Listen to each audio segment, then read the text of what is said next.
OBD de trouble code description technique cylindre 5 trim de carburant à la limite maximale. Qu'est-ce que cela signifie?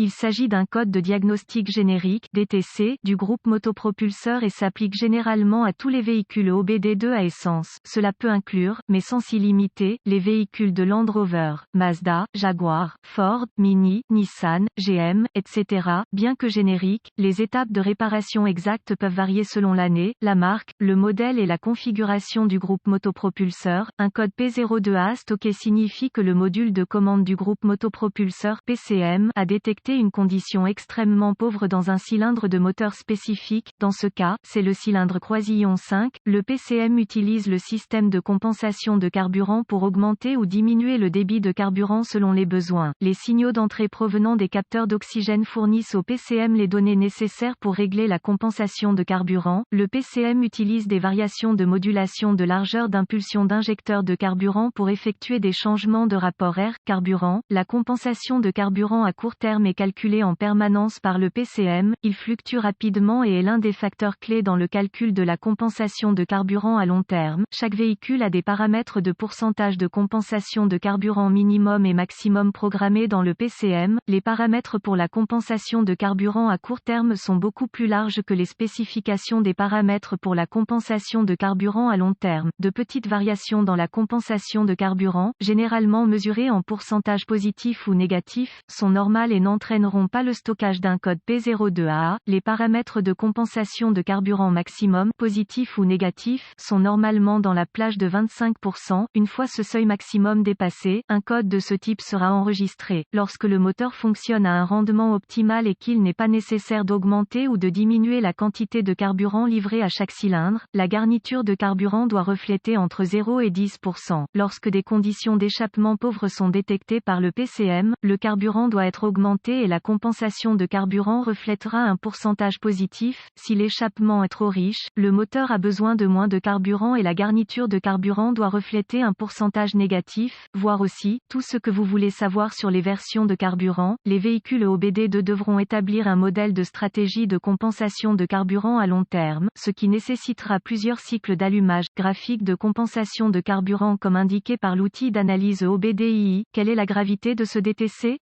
Le P02A doit être classé comme sévère car une condition de carburant pauvre peut entraîner des dommages catastrophiques au moteur. Quels sont certains des symptômes du code? Les symptômes d'un code de panne P02A peuvent inclure diminution des performances du moteur, démarrage retardé du moteur, la présence de codes d'échappement maigre stockés. Des codes de raté d'allumage peuvent également être stockés. Quelles sont les causes les plus courantes du code? Les causes de ce code de compensation de carburant P02A peuvent inclure injecteur de carburant défectueux, qui fuit, mauvaise pompe à carburant, fuite de vide du moteur, y compris défaillance de la soupape EGR, capteur d'oxygène défectueux, défaillance du débit d'air massique (MAF) ou de la pression d'air du collecteur (MAP). Quels sont certains dépannages du P02A? Si des codes liés au MAF ou au MAP sont présents, diagnostiquez et réparez-les avant d'essayer de diagnostiquer ce code P02A. Je commencerai mon diagnostic par une inspection générale de la zone du collecteur d'admission du moteur. Je me concentrerai sur les fuites de vide. Tout d'abord, j'écoutais le son, sifflement, d'une fuite de vide. Je vérifierai tous les tuyaux et les conduites en plastique pour des signes de fissuration ou d'effondrement. Les lignes IPCV sont une source courante de fuite de vide. Vérifiez également les bords de l'admission pour détecter des signes de défaillance du joint. Deuxièmement, j'examinerai l'injecteur de carburant en question, cylindre N°5, pour détecter des signes de fuite de carburant. Si l'injecteur est mouillé de carburant, soupçonnez qu'il a échoué.